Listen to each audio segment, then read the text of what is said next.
Hello everyone. आज का topic है अपना analysis and design of staircase in STAAD Pro. Basically इस वीडियो के दो पार्ट हैं। पार्ट वन में हम थियोरेटिकल नॉलेज गेन करेंगे जो कि आपकी as per IS Indian standard होगी, और दूसरी वीडियो में मैं आपको दिखाऊंगा कि हम किस तरह से स्टेयरकेस को स्टैटप्रो के अंदर एनालाइज करते हैं, डिज़ाइन करते हैं। तो चलिए मैं शुरू करता हूँ। बेसिकली आपको किसी भी चीज़ के बारे में जानने के लिए पहले आपको उसकी टेक्निकल चीज़ों के बारे में पता होना ज़रूरी है। सिमिलरली स्टेयरकेस की चीज़ में आपको पहले ही पता होना चाहिए कि स्टेयरकेस में किस पार्ट को हम किस नाम से बोलते हैं।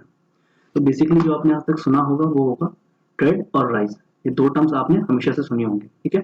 And third one is the landing and this one is the base slab. हमारे पास टोटल 7 तरह की स्टेयरकेस होती हैं, जिसमें कि मैं सिर्फ और सिर्फ डॉग लेग स्टेयरकेस की बात करने जा रहा हूँ, क्योंकि यही स्टेयरकेस आपको अपने घरों में, अपने स्कूल्स की बिल्डिंग, अपने इंस्टीट्यूट की बिल्डिंग, हर जगह आपको यही देखने को मिलेगी। 90% केसेस में आपको यही देखने को मिलेगी। This is the on the top right corner. तो जो हमें इंडियन स्टैंडर्ड की तरफ से रिकमेंडेशंस प्रोवाइड की गई हैं फॉर स्टेयरकेस, वो जानते हैं हम। Riser for residential building 150 to 180 mm। Generally हम 150 mm ही यूज करते हैं डिजाइन करने के लिए। And for public building it is 120 to 150 mm।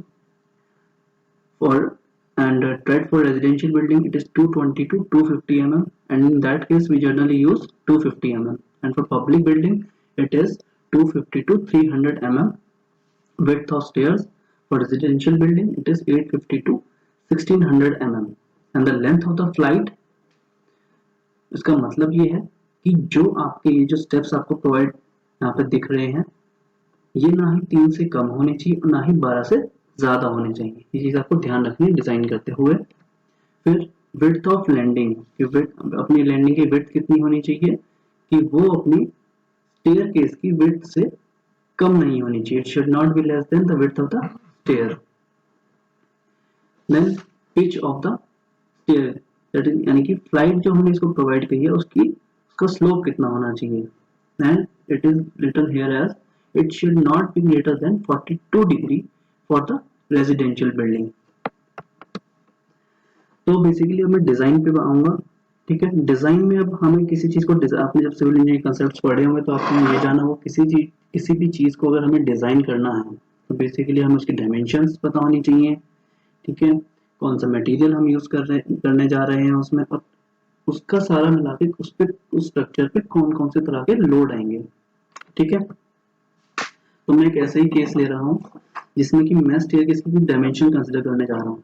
Riser 150 mm, tread 250 mm, width of stair 1 metre that is 1000 mm, floor dimension that is the floor height, मतलब कि एक floor से दूसरे फ्लोर के बीच में कितना गैप है, दैट इज 300 mm, जो कि आपका 3 मीटर होगा, आपको पता ही होगा। तो सबसे पहले हमें ये जानना पड़ेगा कि स्टेयरकेस को बनाने में हमें कितने स्टेप्स लगेंगे, ठीक है। तो वो कैसे निकालेंगे हम, हमें पता है कि राइजर की डायमेंशन 150 mm है और फ्लोर का, एक फ्लोर से दूसरे फ्लोर का गैप 3000 mm है। तो मैं क्या करूँगा, 3000 mm को डिवाइड कर दूंगा 150 mm से, तो मेरे पास नंबर ऑफ स्टेप्स आ जाएंगे 20, यानी कि मेरे पास 20 राइजर्स आ गए हैं। और मैं क्या करूँगा, ट्रेड निकालने के लिए नंबर ऑफ राइजर्स में से -1 कर दूंगा। ये -1 मैंने इसलिए किया क्योंकि जब आप देखोगे, जब आप फर्स्ट फ्लोर पे जाओगे तो वहां पे जो स्लैब होती है और जो आपका लास्ट स्टेप है वो आपका उसके साथ कंबाइन होता है, इसलिए हम उसको कंसिडर नहीं करते हैं। फिर आप यहाँ पे देख रहे हो कि आपको एक प्लान शो कर रखा है फर्स्ट फिगर में। Then we have 2 sections, that is a cross section 1 and section 2। तो आप यहाँ पे देख रहे हो, एक्चुअली दिखाने का पर्पज यही है मेरा कि जब आप सेक्शन 1 को लोगे कि आप जब ग्राउंड से ऊपर की तरफ जाना स्टार्ट करोगे तो आपको सबसे नीचे प्लिंथ बीम दिखाई देगी। देन उसके बाद जब आपकी लैंडिंग आएगी तो लैंडिंग में आपको एक बीम प्रोवाइड करनी पड़ेगी जो कि लैंडिंग को सपोर्ट प्रोवाइड करेगी। उसको हम क्या बोल देंगे, मिड लैंडिंग बीम। जब आप मिड लैंडिंग बीम से फर्स्ट फ्लोर की तरफ जाओगे तो आपको वहां पे भी एक बीम दिखाई देगी जो कि क्या है, आपकी रूफ बीम, ठीक है। इस चीज को थोड़ा और 3D में जानने की कोशिश करते हैं। मैं सेक्शन 1 पे आता हूँ जो कि आपकी ग्राउंड से लैंडिंग की तरफ जा रही है। दैट मीन्स कि जब हम नीचे से ऊपर की तरफ जा रहे हैं तो हम देख रहे हैं कि बीच में आपको लैंडिंग की तरफ एक बीम प्रोवाइड की हुई दिख रही है जो कि मिड लैंडिंग बीम है, ठीक है। सिमिलरली फॉर सेक्शन 2 आपको दिखाई दे रहा है यहाँ पे कुछ बीम्स प्रोवाइड की गई हैं,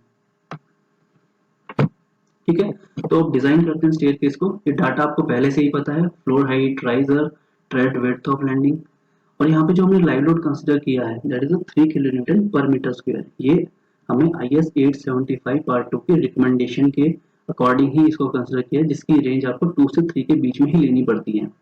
तो हमने मैक्स टू मैक्स का केस के लिए 3 किलो न्यूटन पर मीटर स्क्वायर का लोड कंसिडर कर लिया है। ठीक है, अब आपको जब सबकी स्टेयरकेस कास्ट हो जाएगी तो उसके ऊपर कुछ फिनिशिंग भी करनी पड़ेगी, तो हमने फिनिशिंग की फ्लोर फिनिश की डायमेंशन ले ली है 50 mm। ठीक है, और हमने जो कंक्रीटिंग करी है और स्टील लिया है, हमने उसका ग्रेड कंसिडर किया है that is M25 and Fe415। ठीक है, ये सारी डायमेंशन अब हमें पता चल गई। अब हमें क्या क्या चीजें निकालनी पड़ेंगी कि कौन कौन से लोड हमें कंसिडर करने हैं। ठीक है, इस स्टेयर के ऊपर देखो, आप ध्यान से देखिए कि आपकी बेस स्लैब है, उसके ऊपर स्टेप्स हैं, उस स्टेप्स के ऊपर आपका फ्लोर फिनिश आएगा, फ्लोर फिनिश आने के बाद उसके ऊपर लाइव लोड मूव करेगा, तो ये 4 चीजें आएंगी। तो हमें पहले 3 चीज का डेड लोड लेना पड़ेगा, फिर उसके बाद लाइव लोड है ऑलरेडी। ठीक है, तो self weight of base slab, self weight of steps, floor finish load, live load, ये 4 चीज हमें कैलकुलेट करनी पड़ेगी। यहाँ पे मैं आपको कैलकुलेट करके दिखा रहा हूँ ताकि आपको कल को जब कोई किसी भी तरह की स्टेयरकेस डिजाइन करनी पड़े तो आपको डिफिकल्टी ना आए। तो सबसे पहले सेल्फ वेट ऑफ स्लैब निकालने के लिए, वेस्ट स्लैब निकालने के लिए मुझे इस स्लैब की थिकनेस पता होनी जरूरी है। तो जो हमें recommendation that is waste slab thickness is L/20। L क्या है आपका? Effective span. इफेक्टिव स्पैन का मतलब क्या होता है? 2 कॉलम के बीच में सेंटर टू सेंटर डिस्टेंस, ये आपको पता ही होनी चाहिए। फिर उसके बाद जो आपकी बेस स्लैब की थिकनेस आती है वो 110 mm से 250 mm के बीच में आनी चाहिए, रिकमेंडेशन है। ठीक है, अगर इससे ज्यादा आ जाती है, 300 तक चली जाती है, तो आपको क्या करना पड़ेगा? कंप्रेशन रिइंफोर्समेंट प्रोवाइड करना पड़ेगा मिड स्पैन पे। और अगर आपकी स्पैन जो है 6 मीटर से ज्यादा हो जाती है, यहाँ पे तो आपको चलो 4.48 है, उससे ज्यादा हो जाती है तो उस केस में आपको सेंट्रल बीम्स प्रोवाइड करने पड़ेंगे, जो कि आपकी जो फ्लाइट है स्लैब है स्टेयरकेस में, उसको सपोर्ट प्रोवाइड किया जा सके। ठीक है, तो एक एक करके देखेंगे कौन सा लोड किस किस तरह में कैलकुलेट करना है। तो self weight of base slab, effective span हमें पता है 4.48 मीटर है, बेस स्लैब थिकनेस L/20 का कंसेप्ट था, तो दोनों को हमने mm में लेके हमने उसको कैलकुलेट किया 224 mm। हमने कंसीडर किया 225 mm थिक है हमारी बेस स्लैब। ठीक है, और हमने इसमें क्लियर कवर लिया 20 mm का, और dimension of the reinforcement that is a dia, it is taken as 10 mm। तो हमने इफेक्टिव डेप्थ निकाली कैसे? Total depth minus clear cover minus half of the dia of the reinforcement, तो ये हमारे पास कितने हैं? 200 mm। फिर उसके बाद हमें अब इसका सेल्फ वेट निकालना है। सेल्फ वेट निकालने के लिए हम क्या करते हैं कि पहले उसकी डायमेंशंस लेते हैं, डायमेंशंस को मल्टीप्लाई कर देते हैं अपना डेंसिटी से। तो डेंसिटी हमारी यहाँ पे कितनी है? 25, क्योंकि ये कंक्रीट हम यूज कर रहे हैं। तो हमने यहाँ पे देखो, इसको निकालने के लिए पाइथागोरस आपको यूज करनी पड़ेगी। तो 25 into 0.225 into this 292 mm divided by the dimension of the thread, and it is equal to 6.57 kilonewton per meter square. Then self weight of the step, similar way से स्टेप्स का self weight लेंगे और उसको multiply कर देंगे density से, तो यहाँ पे क्या आ जाएगा? 1.88 न्यूटन पर मीटर स्क्वायर। फिर उसके बाद हमने फ्लोर फिनिश लगाया था। फ्लोर फिनिश के लिए हमने क्या किया? फ्लोर फिनिश की डायमेंशन ली, उसको मल्टीप्लाई कर दिया डेंसिटी से, तो ये हमारा कितना है? 1.0 किलोमीटर पर मीटर स्क्वायर, यानी कि 1 किलोमीटर के बराबर। फिर हमने लाइव लोड कंसीडर कर ही लिया था एज पर IS 875 पार्ट 2 के अकॉर्डिंग। ठीक है, सिमिलरली हमें लोड ऑन लैंडिंग निकालना पड़ेगा। लैंडिंग का हमें सिमिलर वे में थिकनेस कैलकुलेट करनी पड़ेगी ताकि हमारे पास उसकी डायमेंशन आ जाए। फिर सिमिलर वे में हम क्या करेंगे? उसकी डायमेंशन लेंगे, उसको मल्टीप्लाई कर देंगे उसके सेल्फ वेट से, तो हमारे पास लैंडिंग का सेल्फ वेट आ जाएगा। फ्लोर फिनिश हमने ऑलरेडी प्रोवाइड कर दिया था, वो that is 1 kilometre per metre square. Live load भी हम कंसीडर सेम कर रहे हैं। ठीक है, और ये सारी वैल्यू जो थी आपकी अनफैक्टर्ड थी, तो फैक्टर्ड बनाने के लिए हमें क्या करना पड़ेगा? इसको मल्टीप्लाई करना पड़ेगा सेल्फ वेट से, दैट इज 1.5। सॉरी, फैक्टर और सेफ्टी से मल्टीप्लाई करने पड़ेगा, दैट इज 1.5, ताकि आपके पास फैक्टर्ड लोड आ जाए। ठीक है, तो आपने देखा कि ऑन गोइंग पे कितना है? 18.68 kilometre per metre square, and factored load on landing कितना है? 12.75 kilometre per metre square. Design करने के बाद अपने पास रिइंफोर्समेंट डिटेलिंग का एक चार्ट आता है, जिसमें कि आपको पता चलता है कि कौन से रिइंफोर्समेंट हमें कहाँ देनी है, कितनी स्पेसिंग पे प्रोवाइड करनी है। ठीक है, लैप लेंथ हमें कितनी प्रोवाइड करनी है, डेवलपमेंट लेंथ कितनी प्रोवाइड करनी है। ठीक है, यहाँ पे मैंने सब कुछ शो किया है आप, और मैंने एक स्टेप का क्रॉस सेक्शन भी लिया है उसको एक अलग व्यू में दिखाने के लिए, ताकि आपको और क्लियर व्यू में पता चले कि मेन रिइंफोर्समेंट कौन सी है और transverse reinforcement as the distributor कौन सी है। ठीक है, और सिमिलर व्यू में मैंने सेक्शन 2 का कंसिडर किया है यहाँ पे, और आपको दिखाया है कि कौन सी बार कितने स्पेसिंग पे आ रही है। ठीक है, लैप लेंथ कितनी लेनी है आपको, डेवलपमेंट लेंथ कहाँ से कहाँ तक प्रोवाइड करनी है, तो ये सब चीजें आपको ध्यान रखनी पड़ेंगी। ठीक है, और मैंने यहाँ पे जो केस लिया डॉगलेग स्टेयर का, ये मैं आपको स्टैट प्रो के अंदर डिजाइन करके दिखाऊंगा प्रॉपर वे में, एक एक स्टेप आपको बताऊंगा ताकि आपको एक एक चीज क्लियर हो। ठीक है, किसी भी तरह का डाउट आपको ना आए।